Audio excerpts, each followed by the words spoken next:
There is a moment you can still see if you close your eyes. It was early, maybe 6 weeks in, maybe 3 months. Something they said, or something they did not say, and a small quiet voice in your chest told you to wait. And you heard it. You chose them anyway, because by then you had already started loving them, and the love felt like proof. You are not replaying the breakup tonight. You are replaying that moment, because that is the moment you are trying to forgive yourself for, and it is the moment you have been quietly blaming God for not making louder. What you have not yet considered is that He did not make it louder on purpose, and the reason is not cruelty. The reason is that the person you are becoming tonight, the one sitting in this room replaying all of it, could not have been built any other way. Stay with me. The right one will not be recognizable to you until you have been loved the wrong way first, and that is not a flaw in the design. That is the design.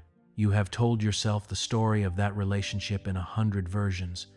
The version where they were the villain, the version where you were naive, the version where it was mutual and just did not work. None of them explain the thing that has actually been sitting in you, which is not why it ended. It is why it was allowed to begin. You prayed about them, you asked. You believed you got an answer that looked like yes. And the quiet fear you have not said to anyone is that either God was not listening or He was, and He let you love someone He knew would cost you years of your life. That is the question. Not why did they leave? Why did God not stop you from loving them in the first place? Let me show you what was actually happening in those years, the part you could not see while you were inside them. The story you have been telling yourself is that you were fooled, that you missed signs, that a smarter person, a more discerning person, would have seen. That is not what happened. You did see. You stayed because you were capable of a love that most people are not capable of. What looks, in hindsight, like bad judgment was actually an enormous capacity to love someone past the point where a more guarded person would have pulled back. That capacity is not a defect. It is the thing that will make you unrecognizable to your future love in the best possible way. What the wrong one misused, the right one will not survive without. You were not tricked. You were capable. And that capacity, the one you have been punishing yourself for, is the thing everything else in your story is being built around. Some things a person can only learn in their body, not in their head, not in a book, not from someone else's story. Your body now knows the specific feeling of being loved in a way that takes more than it gives. It knows the taste of a peace that is actually just quiet before another disappointment. It knows the exact shape of relief that is not the same as joy. None of this is theoretical knowledge. It is wired into you now. And when a love arrives that does not taste like those things, you will know it before your mind can explain why. That knowing is not something you were born with. It is something the wrong love installs, and it is permanent. Which brings us to what they did not do, and why that matters more than what they did. You have spent hours cataloging what they did wrong. What they said, what they broke, what they took, turn the camera around. What they could not give you is the more useful inventory. The tenderness they were incapable of. The steadiness they performed but did not possess. The attention they borrowed and withdrew. Every absence you felt in them became, without your noticing, a specification, a list written into you of what you will not confuse with love again. The map to the right one is not drawn in what you had. It is drawn in what you were missing and could name only after it was gone. Stay with me. The next part is the one no one wants to admit out loud. If the right one had walked into your life before the wrong one, you would have missed them. Not because you are shallow, because you had not yet been carved into the shape that recognizes them. You would have mistaken their steadiness for dullness, their honesty for a lack of passion, their presence for something you could take for granted. The wrong love recalibrated your instrument. What you now call attractive in a person is different from what you called attractive at 23, and that difference is not a loss of romance. It is the acquisition of vision.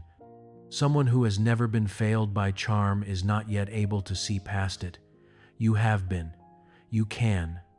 The person who walked into that love is not the person sitting in this room tonight.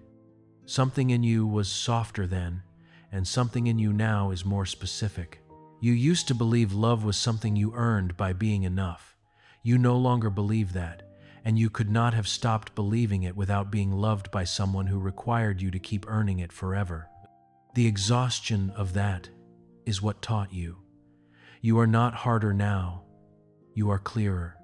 You do not lower your hands as quickly, and you do not mistake effort for compatibility, and you do not confuse intensity with intimacy. These are not scars. They are faculties. The wrong love is what trained them into you. Everything you have heard up to here has been set up. What comes next is the answer to the question you walked in with. Do not leave before it arrives. The answer to the question you have been carrying is not that God was absent while you loved the wrong one. It is that God was present and chose not to interrupt, because what was being built in you during those years was something that could only be built under that specific pressure. He did not let you love them to punish you. He did not let you love them because he was not paying attention. He let you love them because the person he is bringing to the right one does not exist yet at the moment the wrong one appears. You get built in the loving. You get built in the staying too long. You get built in the leaving. The years you call wasted are the years you became the person your future love is waiting for. Not wasted. Finished. Not a mistake. A making. Not a punishment. A precision. God did not save you from the wrong one because the wrong one was, in ways you could not see while inside it, a sculptor you had not hired and would one day quietly thank. The thing you have not forgiven yourself for is not that you love them, it is that you stayed after you knew.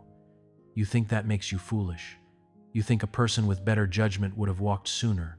And somewhere, quietly, you have been carrying a fear that if you could not trust yourself to see them clearly, you cannot trust yourself to see the next one clearly either. But the staying is not what you think it was. The staying is what finished the work. Someone who leaves at the first red flag learns caution. Someone who stays the whole way through a love that does not hold them learns the precise shape of a love that does. You did not fail at discernment. You completed a more expensive kind of it. Remember that moment I described at the beginning, the one where you already knew. That was not your failure. That was the beginning of the sculpting, and it finished you into the person the right one will not be able to believe they get to meet. If this one found you tonight, tell me in the comments. Not what they did, but one thing you know now that you did not know before them. Just one. I read every one of these. He did not let you love the wrong one because he missed it. He let you love the wrong one because the person he is bringing to the right one could not be built any other way.